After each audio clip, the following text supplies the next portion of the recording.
But anyway, how I got here. 30 plus years ago, I was living in Beverly Hills, California.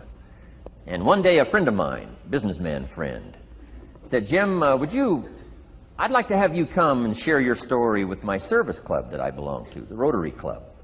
He said, I know your story, Idaho farm boy makes it to Beverly Hills.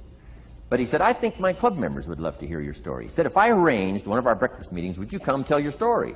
Just share a few thoughts. I said, okay. So I agreed to go give this breakfast talk. And guess what? They liked it. And my telephone rang. I got another call saying, we heard you've given your story and shared some ideas. Would you come talk to our club? First thing I know, I'm starting to devote a piece of my business time to giving these talks. And then one day, a businessman who'd heard my talk, I think 2 or 3 times, approached me and said, would you come and share that story and some thoughts with my management and salespeople? I said, I got this little company going. And he said, if you'd come tell your story to my organization, he said, I'd be happy to pay you. And I thought, wow, wouldn't that be something? So I agreed to go do it, and I got paid. Little did I know, another fortune was waiting for me to translate my ideas into talks and speeches and seminars. Now I've written some books.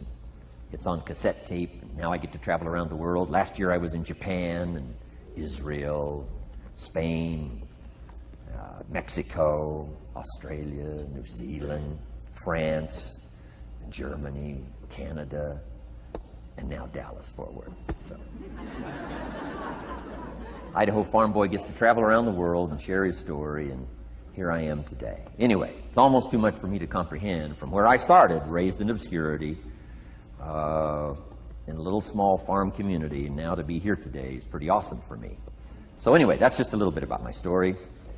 My story is probably more intriguing for me than it is for you, but I wanted to hear it again, so I thought I would just, bore you with it. Anyway, I don't ask you to be impressed today. I'm the one that's impressed from where I came from to have a chance. But that's the American dream, right? Come true. Chance to start from scratch, start from obscurity, start with pennies, start with nothing, and have a chance to transform your life, change your life, set your goals, and see what you can accomplish. So anyway, that's how I got here. And I'm just delighted that this day has arrived, and I truly want to make it valuable for you. Let's go to work. Here's what I hope you'll find out of this seminar today. For your notes, here's what I hope you'll find. Number 1, sincerity. Above all else today, I hope you'll find me sincere. Best place for people to start to communicate is sincerity on both sides. I'm sure you're sincere or you wouldn't be here today, right? To spend this kind of money, to spend this kind of time, roll up your sleeves today, go to work like I am, and get this message. You've got to be sincere. So I assume you're sincere. Now I want you to see me sincere. But I've got a good note for you to make. Sincerity is not a test of truth. Important note to make. Sincerity is not a test of truth. We must not make the mistake of saying, he must be right, he's so sincere. That would be a mistake. And here's why. It's possible to be sincerely wrong. So we don't mistake sincerity for truth, right? Sincerity is only a test of sincerity. Truth has to yet be tested by truth, okay? But hopefully you will find me sincere and truthful. Next, a combination of things I hope you'll find here today. Ideas plus inspiration. Ideas plus inspiration. Ideas, business ideas and social ideas and personal ideas, we all need ideas.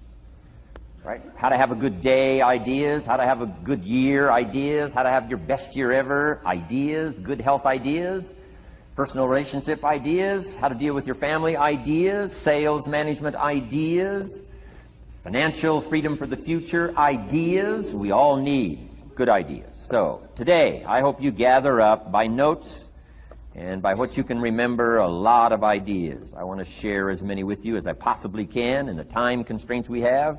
Today is going to go very rapidly. I used to think a day like this was a long day. Found out it's a pretty short day. But I'm going to go as fast as I can, share with you as many ideas as I possibly can. And here's why. Ideas can be life-changing. Ideas can be life-changing. And sometimes all you need is just one more in a series of good ideas. It's like dialing the numbers into the lock, right? You got 5 or 6 numbers dialed into the lock. The lock still won't come open, but you don't need 5 or 6 more numbers. Maybe you just need one more. And maybe a seminar like this could do it. A sermon could do it. The lyrics from a song could do it. The dialogue from a movie could do it. Conversation with a friend might do it. That one last piece you need, number. Dial it into the lock, that's it. The lock comes open, there's the door for you to walk through. And maybe this seminar today could furnish that for you. One more idea. I know you've come with a lot already. Sometimes we get the impression, I used to have that I only had this much going for me and I needed this much. Usually not true. And I'm sure not true of this audience, where I find you today, as well dressed as you look today. You know, as fine as you are sitting here today, it isn't that, you know, you've got this much going for you and you need this much. I would assume you've got this much going for you and maybe all you need is just a few more thoughts, ideas, to furnish you some ways and means to turn your life into the dream you want it to be. So, ideas. The seminar is going to be loaded with ideas. I want you to take good notes.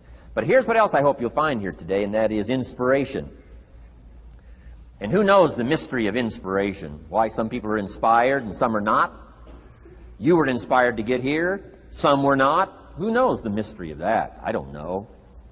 How come you made it? The rest of them didn't make it. We don't know what that mystery is. Some people turned it down. Some people said it costs too much. Some people said it's going to take too much time. Some people are too busy. Right? A lot of different excuses why some are inspired to take advantage of something that comes to town. Others pass it up. We don't know the mystery to that. Here's what I call it. Mysteries of the mind. And I just leave it at that. Some things I don't try to figure out. I take the simple approach now. Right? Some people do and some people don't. I mean, that's about as profound as my philosophy is. Some buy and some don't buy. Some go for it and some don't. Some change and some don't. And if you've been around for a while, you can usually work out the numbers, right? Out of 10, 3 do, 7 don't. Whatever business you're involved in, pretty soon you got this ratio going. The ones that do, the ones that don't. You say, well, why don't the ones that don't, how come they don't? We don't know. I just leave it as a mystery. I used to try to understand all that. I just take the simple approach now. The guy says, this happens to me, this goes wrong for me, and all this stuff goes wrong for me. How come all this stuff happens to me? I say, I don't know, it beats me. The best I've been able to figure out is those kind of things always happen to people like you. I mean, right? That's the best I got. I don't know. I'm an amateur on this stuff. What do I know? So, just take the simple approach, right? That's how it is.